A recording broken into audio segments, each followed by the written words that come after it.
Hey Cappies, how are you? I'm going to do the last of my 12 zodiacs and get those over and done with. So if I want to move on to something else, I can, because I can't until those are done. I hope you guys are having a wonderful holiday.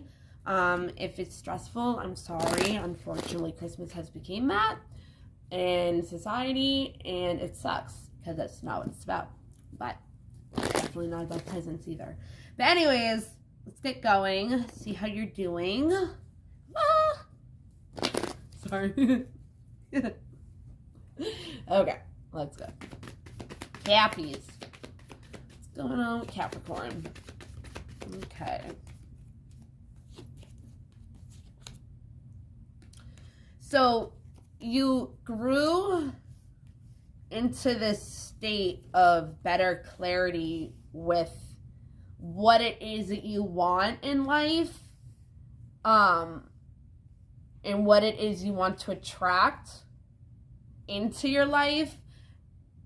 Having the tools now, since you have the wisdom to know what it is, because before maybe you were indecisive.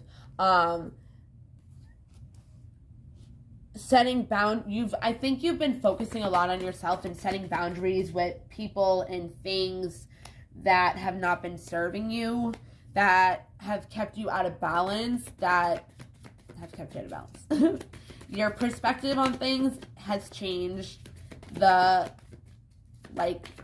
blindfold has been taken off. If people have been deceiving you, you're now seeing that. And there might be some action on your part that's going to nourish your soul. Let me just check that.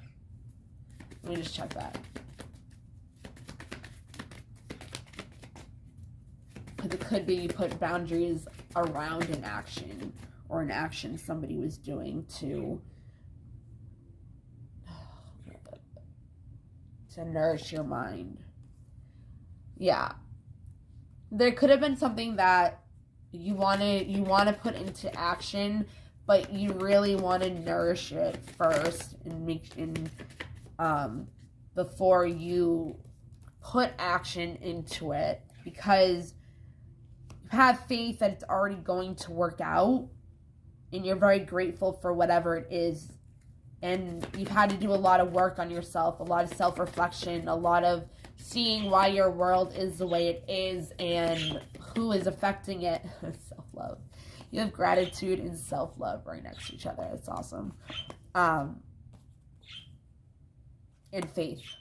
But you've done a lot of work on yourself, because whatever it is that gives you so much hope, joy, love, pleasure within yourself, it just explodes all that energy out of you that you've been holding back, you've been resisting. You really want to nourish yourself in having that complete faith that it will come to fruition if you just let it go.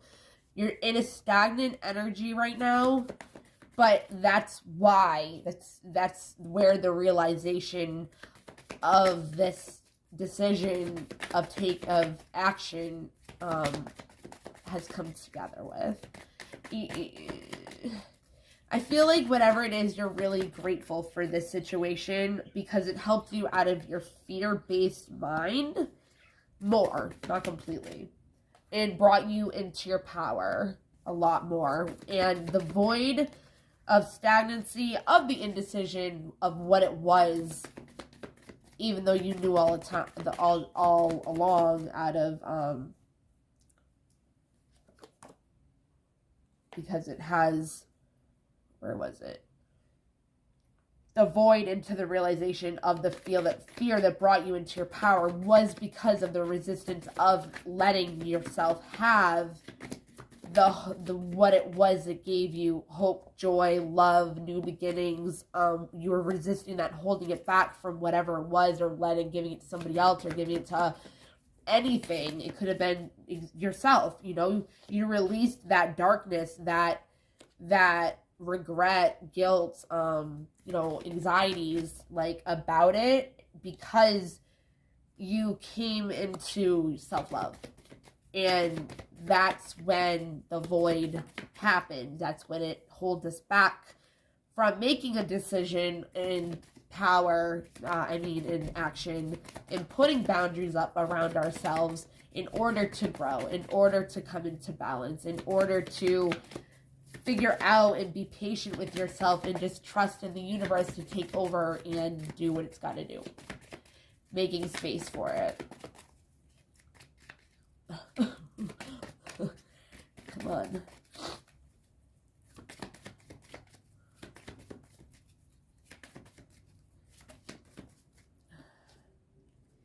Yeah, you're really trusting the process, which is number 32. I just noticed this, which is number 32, which is number 5, which 5 is bringing you to abundance and change.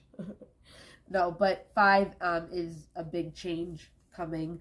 And you're really working through this. You're really like working through whatever it is you have been fearing this whole entire time that has left you being unbalanced, left you not having those pure thoughts, left you not learning how to love yourself and having the gratitude, knowing that there's faith in this world that you can have in order to not worry.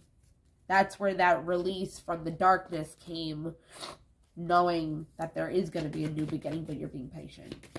Because being resilient through the mud, it's hard. It's hard to get to where it is you're trying to do, to change, to, do all that. If you're not focusing on the good things, right? And you're focusing on the extremes of things that aren't working out for you, you're protecting whatever it is that this surrendering comes from. Because it has a lot to do with your path, and you're trying to attract it into your life with the acceptance of what it has been you've been assessing through this, what it is you've figured out about yourself, what it is you've figured out about the truth, your truth.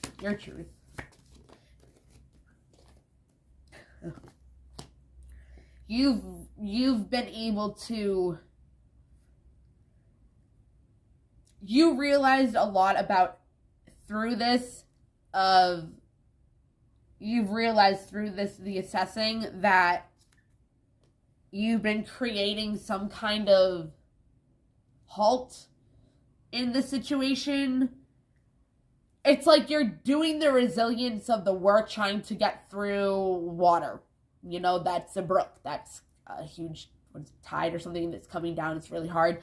But you're resisting it at the same time. So you're going against the water, but doing it in resilience, but knowing that it's needing to be balanced out with emotion because there's too much logic in the situation. But it's blossoming you. It's bringing you into a better place, into the unexpected. And normally you would run away from it. Normally you would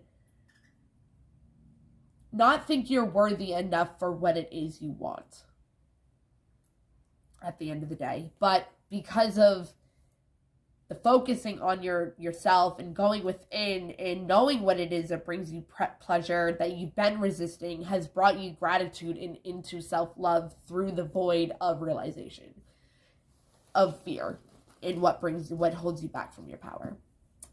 All right. It's good. So if I don't hear from you, it's like I'm talking to somebody I know in the grocery store or something. Like, okay, if I don't see you before the holidays, happy Christmas, Merry Christmas. Whatever. I love you guys. Mwah. Happy holidays. Bye.